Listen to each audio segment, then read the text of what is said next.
Welcome everyone, Dr. Mandell here. I want to share an awesome memory trick with you.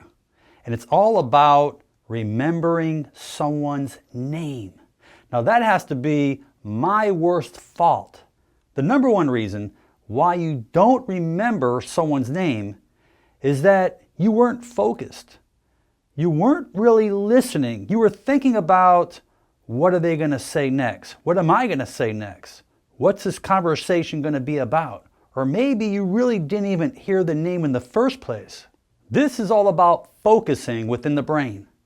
The next time you meet someone, you need to cut through the clutter and focus. Asking yourself, what is his name? What is her name? What is her name? And telling yourself, what is her name? So when you hear the name, it's going to sink into your brain. Short-term memory develops in the prefrontal cortex. It's a part of the frontal lobe that coordinates the immediate facts.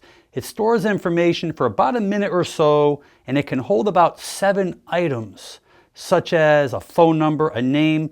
The temporal lobe, also part of the cerebral cortex, processes sights to help form long-term memory. It takes in visuals, such as scenes or faces of people, which are stored in the memory for future use. So you have the left and right hemisphere of the brain.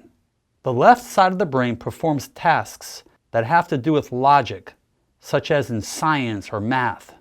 On the other hand, the right hemisphere of the brain performs tasks that have to do with creativity and the arts.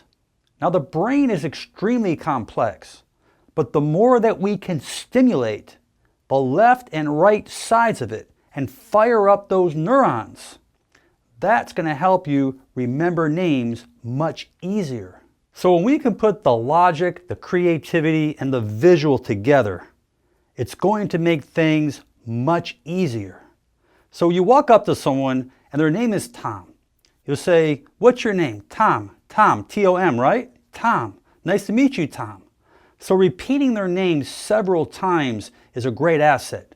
And when they leave, you're going to say, it was nice meeting you, Tom. You said Tom 4 times. Now here's the big kicker. You're going to visualize his name and associate his name with his forehead. The association and the visualization creates more neurons firing in your brain.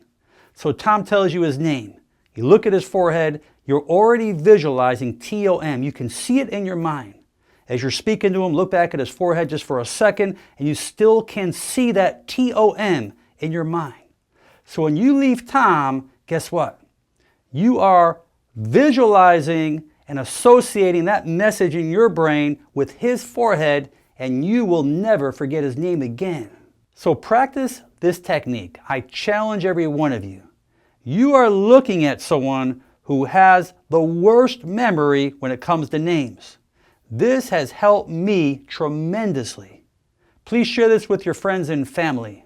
Leave your comments below, and most important, make it a great day. I'm Dr. Alan Mandell.